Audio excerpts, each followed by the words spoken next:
반갑습니다. 오늘은 나를 기억하라라는 제목으로 오병이어를 통한 성찬이란 무엇인가에 대해서 한번 나누어 보도록 하겠습니다.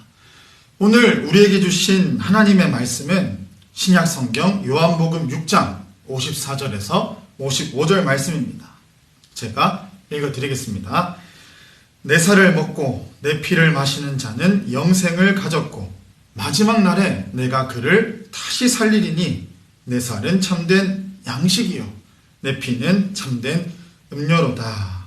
아멘.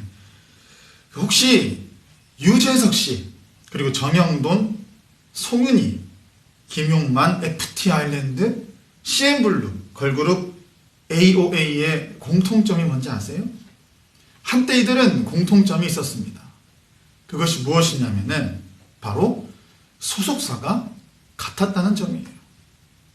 회사 이름이 FNC 엔터테인먼트인데 2006년에 가수 겸 작곡가인 한성호 씨가 회사 이름을 피쉬앤케이크 뮤직이라고 지으면서 이러한 이름이 탄생했다고 해요.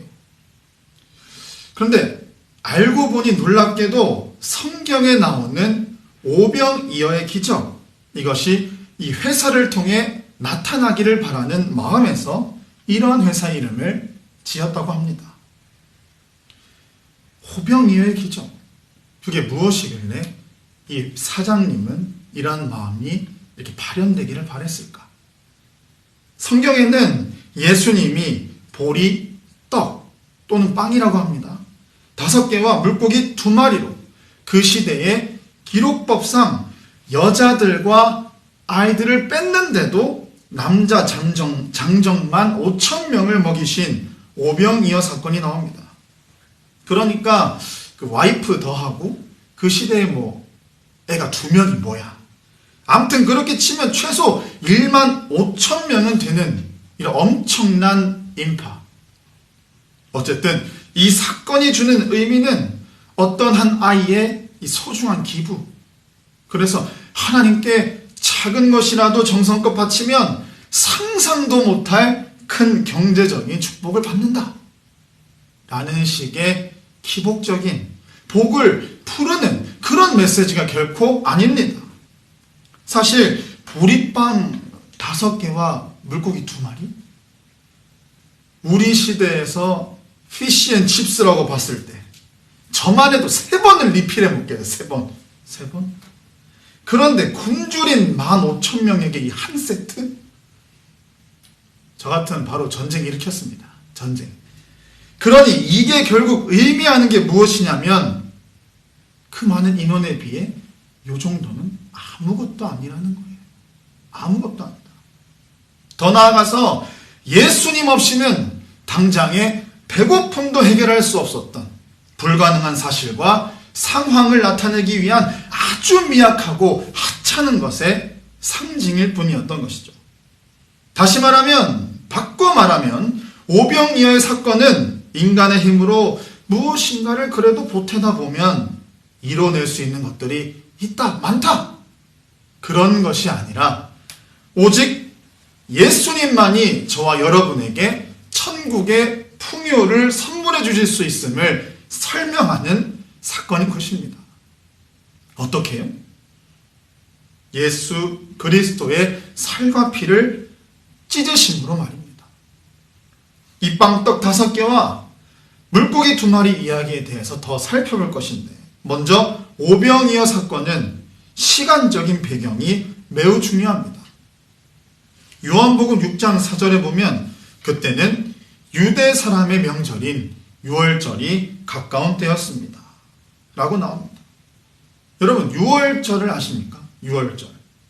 이게 무슨 날이죠? 이스라엘 백성이 이집트를 탈출하기 전날 밤이었습니다. 그 밤에 죽음의 천사들, 사자들이 이집트의 장자들을 다 죽였어요. 첫째들. 그때 사자들은 어린 양의 피를 문틀 양쪽과 위쪽에 바른 이스라엘의 백성의 집들은 넘어가는 거예요. 패스오버. 넘어감으로써 이스라엘 백성은 구원을 받을 수 있었습니다. 유월절은 바로 이 사건, 우리를 살리셨다는 이 사건에서 비롯된, 유래된 이스라엘의 최대 명절입니다.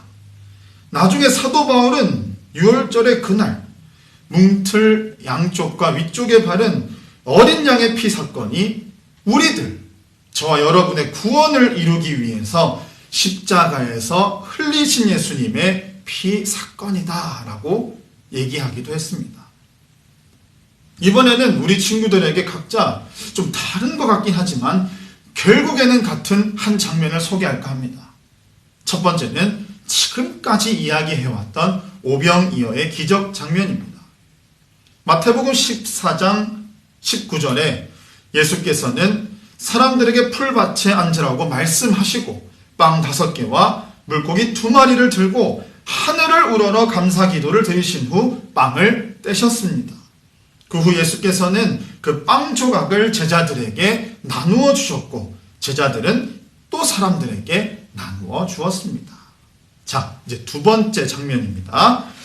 그들이 식사를 하고 있을 때에 예수께서 빵을 들어 감사 기도를 드리신 후 떼어 제자들에게 주면서 말씀하셨습니다.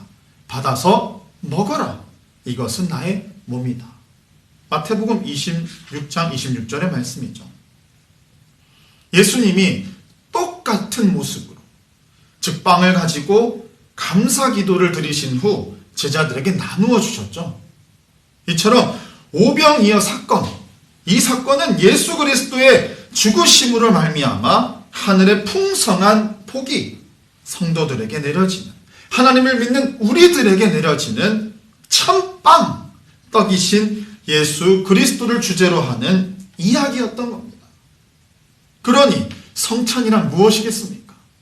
헐, 오늘 밤 카스테라인 개꿀, 그런 날입니까? 우리가 예수 그리스도의 십자가 죽음으로 구원을 받고 난 이후에도 하나님은 절대 멀리 계신 분, 우리와 상관없으신 분, 타자로 저 하늘에만 계신 것이 아니라 우리 안에, 우리의 삶에 항상 거하시며 우리의 목자가 되셔서 그분의 살과 피를 지속적으로 우리에게 먹이시며 우리를 이렇게 힘들고 광야 같고 사막 같은 세상에서 이끌어가고 계시고 계시는구나 라는 것을 확인하는 그런 의식인 것입니다. 요한복음 6장 54에서 55절을 한 번 더 읽어드리겠습니다. 누구든지 내 살을 먹고 내 피를 마시는 사람은 영생이 있고 내가 마지막 날에 살릴 것이다. 내 살이야말로 참된 양식이요 내 피야말로 참된 음료다 라고 말씀하셨습니다.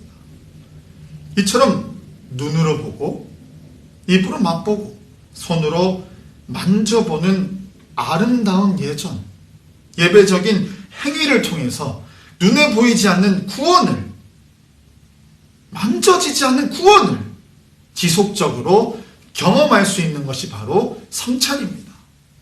이처럼 귀한 선물을 누가 우리에게 주셨겠어요? 두말할 나위 없이 선한 목자 예수 그리스도입니다.